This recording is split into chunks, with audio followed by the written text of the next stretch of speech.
thought we'd talk about bare feet. So children having bare feet throughout the day is something that we have introduced, but we do understand that there are some concerns about doing that and how we can manage that safely. For example, if there was a fire evacuation, how do we get children outside safely when they have bare feet?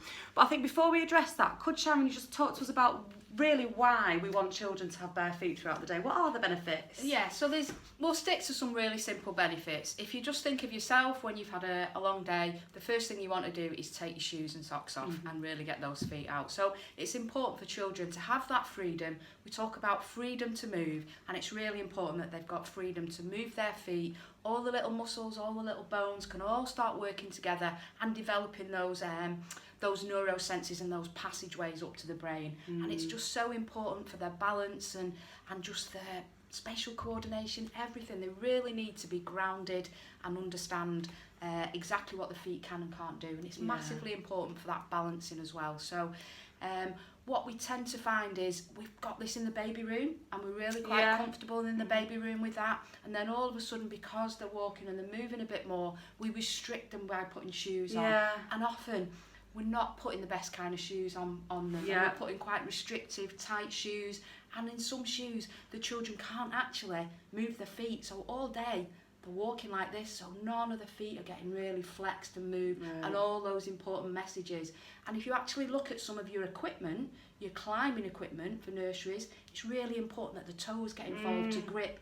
The climbing frames will be round, so the children need to get the feet round there. So we're helping with that risk and challenge and experience different things by having barefoot time with the children. Yeah, absolutely. And to be honest, the nurseries that have been doing it for quite some time have really found these benefits and certainly aren't going back. But yeah, you're absolutely right. And as adults, the first thing we want to do when we get home is chuck our shoes off and walk around in bare feet or loose slippers or something like that. So I think sometimes what we have to say is about making sensible decisions around this. So we are not saying that as soon as children walk in the nursery they have to have the shoes off and they have the shoes off all day. There's going to be times of the day where they need their shoes on for safety and hygiene purposes. So if they're going to the toilet, etc., or if they're going outdoors, obviously they need their shoes on. And there may be specific areas of the room that you want children to have shoes on for safety. However, there will also be areas where they can take shoes off, or specific activities where it's really beneficial for them to take their shoes off. So there's a couple of things that you need to think about when you are implementing this new process. So first of all, where will they put their shoes? Okay, so do you have a basket, somewhere that children know, actually if I'm taking my shoes off, that's where they go? If then there was an evacuation and children had their shoes off, the most important thing is to get children out of the building. If the worst case scenario is that they hurt their feet outdoors, at least we've got them out of a burning building. Now, to reduce that risk a little bit more is if the children's shoes are in a handy basket, say it might be by the door even, a member of staff can then just pick that up on evacuation and go. So at the earliest opportunity to get children's shoes on. So the really big thing to think about here is your risk versus benefit assessment when you are starting this. Sharon has just listed off so many benefits. I'm sure there's probably even more you'll tell me. There's so many more, and those are the things that you've got to think out. And if you link to the work you're doing around a PD champion, it's about giving children the choice. So you can start quite small. If you've got a sand area on the floor, I've seen some great ones now where we've got the tyres round. Make that sand area, you go in there barefoot. So you've got it to a confined area and you start it.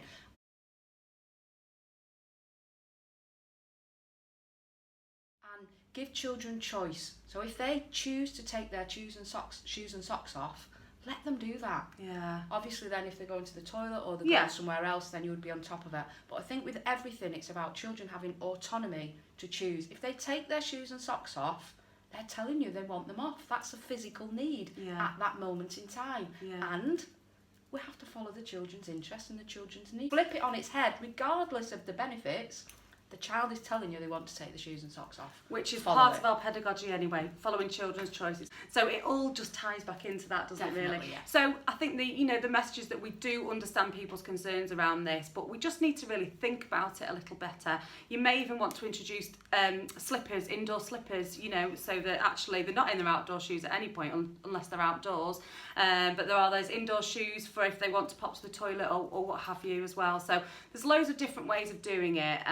But we just thought it'd be really good to share some sort of thoughts around that today. Yeah, just picking up on the slippers. When I was in Scotland, one of the nurseries were trying to make it really homely. So they've got, you know, I don't like tables and chairs, but they've got a couch so children could pull themselves up and do that movement. And we were looking at the fact that the babies were on the floor and practitioners had free flow, so they were going in and out.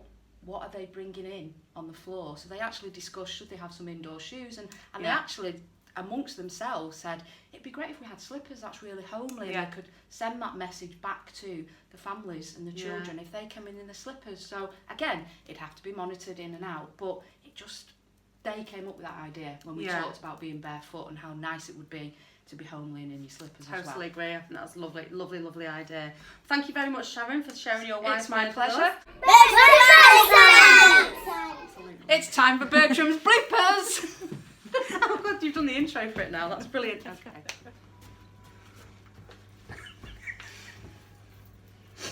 Enjoy. Way.